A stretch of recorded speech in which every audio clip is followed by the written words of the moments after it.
Assalamualaikum warahmatullahi wabarakatuh. Perkenalkan, nama saya Nurma Yunita dari kelas A dengan NIM H01233319. Pada kesempatan kali ini saya akan menjelaskan tentang 3 materi, yaitu kurikulum Merdeka Belajar, kurikulum, dan pembelajaran mendalam atau deep learning. Nah, ketiga materi ini saling berhubungan dalam dunia pendidikan, terutama dalam bagaimana proses pembelajaran dilakukan agar siswa memahami materi dengan baik. Baik, saya mulai dari materi yang pertama, yaitu kurikulum Merdeka Belajar. Kita masuk di poin yang pertama, yaitu pengertian kurikulum Merdeka Belajar. Nah, kurikulum Merdeka Belajar merupakan salah satu bentuk pembaruan dalam sistem pendidikan di Indonesia yang dirancang untuk menciptakan proses pembelajaran yang lebih fleksibel, tidak kaku, dan lebih berpusat pada kebutuhan siswa. Kurikulum ini hadir sebagai respon terhadap kebutuhan zaman yang terus berkembang, di mana pendidikan tidak lagi hanya berfokus pada penyampaian materi, tetapi juga pada pengembangan kemampuan berpikir, kreativitas, dan karakter siswa. Dalam kurikulum Merdeka Belajar, guru dan siswa diberikan kebebasan dalam proses pembelajaran. Guru memiliki kebebasan untuk memilih metode, strategi, dan media pembelajaran yang sesuai dengan kondisi kelas, sementara siswa diberikan ruang untuk belajar sesuai dengan minat, kemampuan, dan gaya belajar masing-masing. Hal ini sangat penting karena setiap siswa memiliki karakteristik yang berbeda-beda. Ada siswa yang cepat memahami materi, ada yang membutuhkan waktu yang lebih lama, dan ada juga yang lebih mudah belajar melalui praktik dibandingkan teori. Dengan adanya fleksibilitas ini, diharapkan proses pembelajaran menjadi lebih bermakna dan tidak hanya berfokus pada pencapaian nilai, tetapi juga pada pemahaman yang mendalam. Kita masuk di poin yang kedua, yaitu tujuan kurikulum Merdeka Belajar. Tujuan utama dari kurikulum Merdeka Belajar adalah untuk mengembangkan potensi siswa secara optimal sesuai dengan kemampuan, minat, dan bakat yang dimiliki oleh masing-masing individu. Kurikulum ini tidak lagi menuntut semua siswa untuk memiliki kemampuan yang sama, tetapi justru memberikan ruang bagi setiap siswa untuk berkembang dengan caranya sendiri. Selain itu, kurikulum Merdeka juga bertujuan untuk menciptakan pembelajaran yang lebih fleksibel dan adaptif terhadap perubahan zaman. Di era sekarang, siswa tidak hanya dituntut untuk menguasai pengetahuan, tetapi juga untuk memiliki keterampilan berpikir, kritis, kreatif, mampu berkomunikasi dengan baik, serta mampu bekerja sama dengan orang lain. Tujuan lainnya adalah untuk meningkatkan kemandirian belajar siswa. Dengan diberikan kebebasan dalam belajar, siswa diharapkan menjadi lebih bertanggung jawab terhadap proses belajarnya sendiri. Tidak hanya itu, kurikulum ini juga menekankan pada pembentukan karakter seperti sikap disiplin, jujur, bertanggung jawab, dan rasa percaya diri. Selanjutnya, kita masuk di poin yang ketiga, yaitu karakteristik kurikulum Merdeka Belajar. Salah satu karakteristik utama dari kurikulum Merdeka Belajar adalah pembelajaran yang berpusat pada siswa atau student-centered learning. Artinya, siswa tidak hanya berperan sebagai pendengar, tetapi juga aktif dalam proses pembelajaran. Mereka diajak untuk berdiskusi, bertanya, mengemukakan pendapat, dan terlibat langsung dalam kegiatan belajar.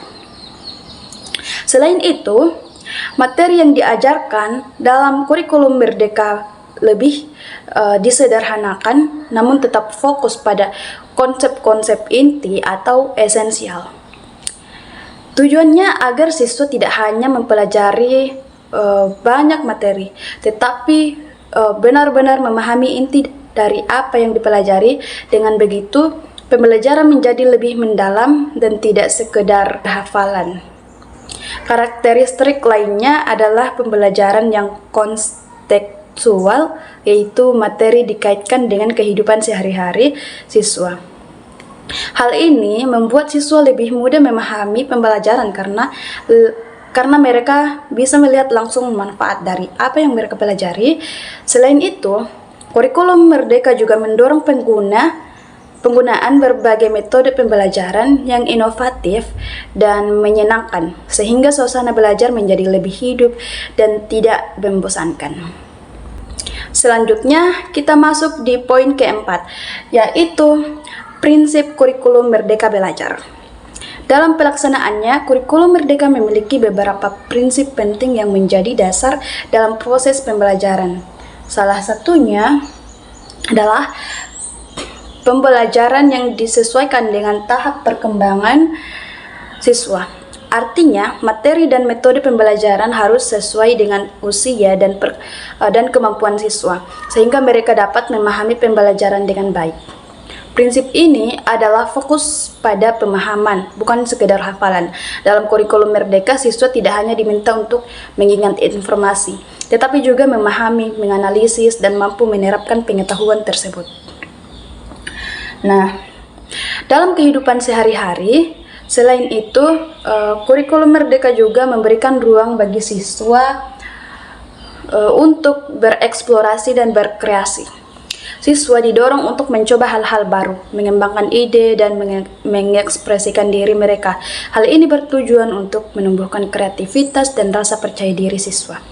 Dengan menerapkan prinsip-prinsip ini, diharapkan siswa dapat menjadi individu yang aktif, mandiri, dan mampu berpikir kritis. Dan kita masuk di poin terakhir, yaitu kelebihan kurikulum Merdeka Belajar. Kira-kira apa kelebihan kurikulum Merdeka Belajar ini? Nah, kurikulum Merdeka memiliki berbagai kelebihan yang membuat proses pembelajaran menjadi lebih efektif dan menyenangkan. Salah satunya adalah fleksibilitas dalam pembelajaran. Guru tidak lagi terikat pada metode tertentu, sehingga dapat menyesuaikan cara mengajar dan kondisi siswa dalam lingkungan belajar. Selain itu, kurikulum Merdeka juga membuat siswa menjadi lebih aktif dalam proses pembelajaran. Siswa tidak hanya menerima materi, tetapi juga terlibat langsung dalam kegiatan belajar, seperti diskusi, presentasi, dan kerja kelompok. Hal ini tentu dapat meningkatkan pemahaman dan keterampilan sosial siswa. Kelebihan lainnya adalah suasana belajar yang lebih menyenangkan dan tidak monoton dengan metode pembelajaran yang bervariasi dan inovatif. Siswa menjadi lebih tertarik untuk belajar. Selain itu, kurikulum ini juga membantu siswa mengembangkan kreativitas, kemandirian, dan rasa tanggung jawab terhadap proses belajar mereka sendiri. Jadi, dapat kita simpulkan bahwa kurikulum Merdeka Belajar berusaha menciptakan sistem pembelajaran yang lebih sesuai dengan kebutuhan siswa, sehingga mereka dapat belajar dengan lebih optimal dan bermakna. Selanjutnya, saya akan menjelaskan tentang kurikulum. Kalau tadi kita sudah bahas tentang kurikulum Merdeka Belajar, sekarang saya mau jelaskan kurikulum secara umum, supaya kita lebih paham dasar dari semua pembelajaran itu sendiri. Kita masuk di poin pertama, yaitu pengertian kurikulum. Jadi, kurikulum itu sebenarnya adalah rencana pembelajaran yang digunakan sebagai pedoman dalam proses pendidikan. Di dalam kurikulum sudah mencakup beberapa hal penting seperti tujuan pembelajaran, materi yang akan diajarkan, metode atau cara mengajar, dan juga penilaian. Kalau dijelaskan lebih sederhana, kurikulum itu seperti rancangan sebelum pembelajaran dilakukan. Jadi, guru tidak langsung mengajar begitu saja, tapi sudah punya gambaran dulu apa yang ingin dicapai dan bagaimana caranya. Misalnya, sebelum masuk kelas, guru sudah tahu hari ini mau mengajar apa, tujuannya apa, dan nanti di akhir pembelajaran siswa diharapkan bisa apa. Nah, itu semua sebenarnya sudah diatur dalam kurikulum. Makanya dengan adanya kurikulum, proses belajar jadi lebih jelas arahnya dan tidak berjalan secara asal. Kita masuk di poin kedua, yaitu tujuan kurikulum. Tujuan yang pertama adalah untuk mengarahkan proses pembelajaran di sekolah. Artinya semua kegiatan belajar itu sudah punya arah yang jelas. Jadi bukan sekedar belajar saja, tapi memang ada target yang ingin dicapai. Dan yang kedua, kurikulum bertujuan untuk membantu siswa mencapai kompetensi yang diharapkan. Kompetensi di sini bukan hanya soal nilai, tapi juga mencakup pengetahuan, keterampilan, dan sikap. Misalnya, siswa tidak hanya pintar secara teori, tapi juga bisa menerapkan apa yang dipelajari dalam kehidupan sehari-hari.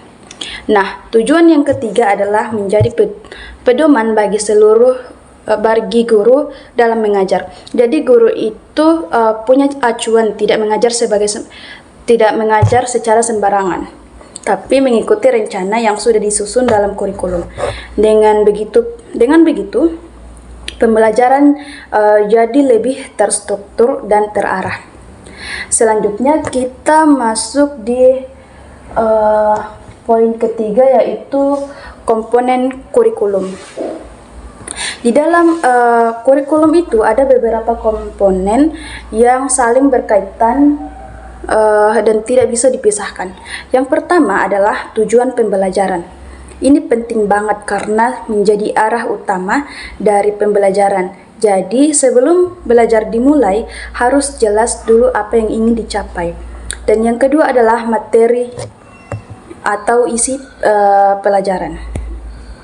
Ini adalah bahan yang akan dipelajari oleh siswa dan materi ini harus disesuaikan dengan tujuan yang ingin dicapai. Yang ketiga adalah metode atau strategi pembelajaran. Nah, ini berkaitan dengan bagaimana cara guru menyampaikan materi, karena setiap siswa punya cara belajar yang berbeda. Jadi metode yang digunakan juga harus disesuaikan supaya siswa jadi lebih mudah memahami. Dan yang terakhir adalah evaluasi atau penilaian. Ini digunakan untuk melihat apakah siswa sudah memahami materi atau belum. Jadi setelah pembelajaran selesai, perlu ada penilaian untuk mengukur hasil belajar siswa. Semua komponen saling berhubungan. Jadi kalau salah satu tidak berjalan dengan baik, maka pembelajaran juga tidak akan maksimal. Terakhir kita masuk di poin keempat, yaitu fungsi kurikulum. Fungsi yang pertama adalah sebagai pedoman dan pelaksana kegiatan belajar. Artinya, kurikulum menjadi acuan bagi guru dan siswa dalam menjalankan proses belajar. Fungsi yang kedua adalah sebagai alat untuk mencapai tujuan pendidikan. Jadi, kurikulum itu membantu supaya tujuan pendidikan bisa tercapai dengan baik. Dan fungsi yang ketiga adalah sebagai acuan dalam menilai hasil belajar siswa. Dengan adanya kurikulum, penilaian jadi lebih jelas karena sudah ada standar yang digunakan.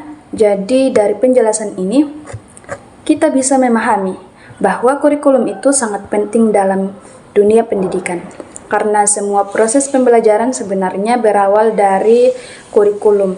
Kalau kurikulumnya jelas, maka pembelajarannya juga akan lebih terarah dan pendidikan bisa tercapai dengan baik. Selanjutnya, saya akan menjelaskan tentang pembelajaran mendalam atau deep learning.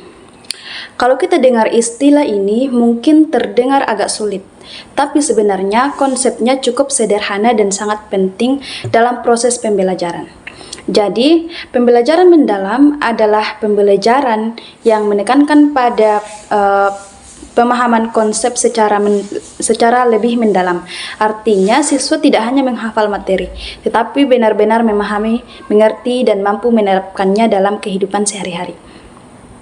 Karena pada kenyataannya, kalau siswa hanya menghafal, biasanya mereka cepat lupa. Tapi kalau mereka memahami, mereka bisa ingat lebih lama dan bahkan bisa menggunakan pengetahuan tersebut dalam situasi yang berbeda. Jadi fokus utama dari pembelajaran mendalam ini adalah bagaimana siswa benar-benar paham, bukan hanya tahu. Selanjutnya kita masuk ke tujuan dari pembelajaran mendalam. Tujuan yang pertama adalah untuk memahami materi secara lebih mendalam. Di sini siswa tidak hanya sekedar tahu jawaban, tetapi juga memahami proses dan alasan di balik jawaban tersebut. Misalnya, bukan hanya tahu hasilnya, tapi juga tahu kenapa hasilnya seperti itu. Tujuan yang kedua adalah untuk mengembangkan kemampuan berpikir kritis. Dalam pembelajaran ini, siswa tidak hanya menerima informasi dari guru, tetapi juga diajak untuk berpikir, menganalisis, dan bahkan mempertanyakan suatu hal. Jadi siswa lebih aktif dalam proses belajar dan tidak hanya menjadi pendengar saja. Tujuan yang ketiga adalah untuk meningkatkan keterampilan dalam memecahkan masalah. Ini sangat penting karena dalam kehidupan sehari-hari kita pasti akan menghadapi berbagai masalah. Dengan pembelajaran mendalam, siswa dilatih untuk mencari solusi, berpikir logis, dan mengambil keputusan dengan baik. Jadi pembelajaran ini tidak hanya berguna untuk di sekolah, tetapi juga dalam kehidupan nyata. Selanjutnya kita masuk ke poin yang kedua, pembelajaran yaitu karakteristik pembelajaran mendalam. Yang pertama adalah mendorong siswa untuk berpikir aktif dan reflektif. Artinya, siswa tidak hanya diam mendengarkan penjelasan guru, tapi juga ikut berpikir, mencoba memahami dan mengevaluasi apa yang dipelajari. Dan yang kedua adalah mengaitkan materi dengan pengalaman nyata. Ini penting banget, karena kalau materi dikaitkan dengan kehidupan sehari-hari, siswa akan lebih mudah memahami dan merasa bahwa pelajaran itu benar-benar bermanfaat. Misalnya, materi pembelajaran dikaitkan dengan situasi yang sering mereka temui, sehingga lebih mudah dipahami. Dan yang ketiga adalah menekankan pemahaman konsep, bukan hafalan.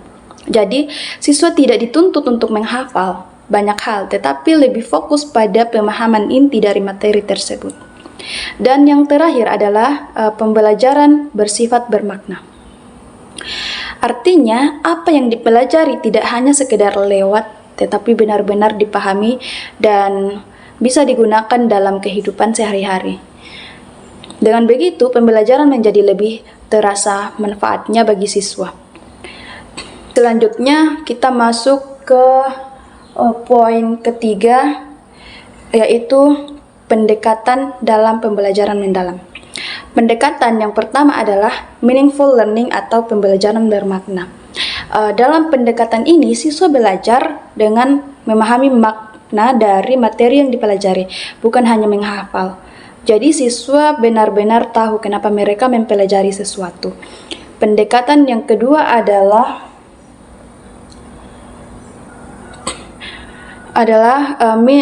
mindful learning atau pembelajaran dengan kesadaran. Artinya siswa belajar dengan fokus dan sadar terhadap apa yang sedang mereka pelajari.